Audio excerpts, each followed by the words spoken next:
রাসূলুল্লাহ বললেন, রাহমাকাল্লাহ ইয়া আবু হুরায়রা লাকা আজরানি, আজরুস সিররি ওয়া আজরুল আলানিয়া, যে তোমার এই কাজের জন্য আল্লাহ রাব্বুল আলামিন দুইটা পুরস্কার নির্ধারণ করেছেন। একটা হচ্ছে তুমি গোপনীয়তা অবলম্বন করেছো সেজন্য, আরেকটা হচ্ছে গোপনীয়তা অবলম্বন করার পরেও এটা প্রকাশ হয়ে পড়েছে সেজন্য। সুবহানাল্লাহ। তাহলে এখানে প্রকাশ করেছেন কে? আল্লাহ। আপনি গোপনীয়তার চেষ্টা করছেন, কোনো কারণে সেটা যদি সমাজ জেনে যায়, এটা হলো আল্লাহর পক্ষ থেকে সমাজকে আল্লাহ জানান দিচ্ছেন যে আমার এই বান্দাটা আমাকে ভালোবাসে, আমি তাকে ভালোবাসি, তোমরাও তাকে ভালোবাসো। সুবহানাল্লাহ। আল্লাহ ওয়ালা লোকদের ব্যাপারে এটা আল্লাহর ফয়সালা, যে যখন কোনো মানুষকে আল্লাহ পছন্দ করেন, কোনো মানুষকে যখন আল্লাহ রাব্বুল আলামিন নিজের বন্ধু বলে পরিচয় দেন, তখন ঈমানদারদের মনের মধ্যে এই ধারণা সৃষ্টি করে দেন যে অমুককে আমি আল্লাহ ভালোবাসি, তোমরাও তাকে ভালোবাসো। তাহলে বিষয়টা হলো আমরা নিজেরা মানুষের চোখে ভালো হইতে চাইলেও ভালো হওয়া যাবে না, বরং আল্লাহর কাছে যদি আমরা ভালো হয়ে যাই, মানুষ অটোমেটিক আমাদেরকে ভালো বাসবে, ভালো জানবে। তাইলে আমার লাভ হলো যে আমার ইবাদত বন্দেগীগুলো রিয়া থেকে, অহংকার থেকে বেঁচে গেল, আমার ইবাদতগুলো আমার আমলনামায় জমা থাকলো, এবং এর বিনিময়ে আমি দুনিয়াও পেলাম, আখিরাতও পেলাম। তাহলে বুদ্ধিমান লোকেরা কি করবে? নিজে থেকে মানুষকে প্রদর্শন না করে নিজেকে গোপন রাখার চেষ্টা করবে। আপনি এটা ধরেই রাখেন, যেহেতু এই রহস্য রাসূল ফাঁস করে দিয়েছেন, আপনি যত নিজেকে গোপন করবেন আল্লাহ তত আপনাকে প্রকাশই করে দেবেন। এটা আল্লাহ দয়া। কিন্তু আপনি যত প্রকাশ করবেন তত আল্লাহ আপনাকে লাঞ্ছিত, অপদস্থ করবেন। এজন্য আলেমদেরকে মানুষ ভালোবাসে, পীর মাশায়েখদের মানুষ ভালোবাসে, কারণ ওনারা নিজেদেরকে গোপনই রাখতে চান, কিন্তু আল্লাহ তাদেরকে সমাজের মধ্যে মানুষের সামনে উপস্থাপন করে সম্মানিত করেন। সুবহানাল্লাহ।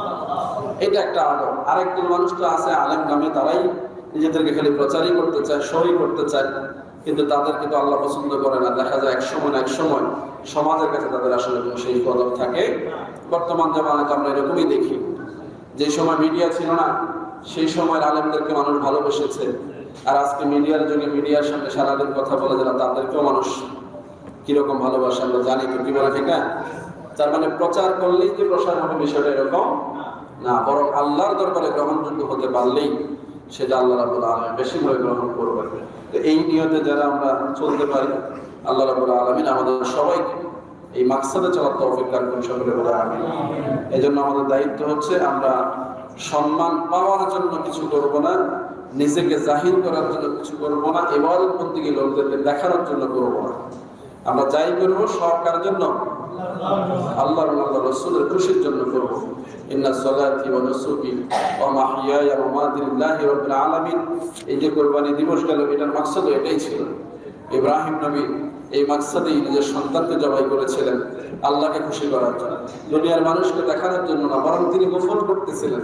নিজের পরিবার থেকে গোপনে সেই মিনা পাহাড়ে নিয়ে গোপনে জবাই করার চেষ্টা করেছেন।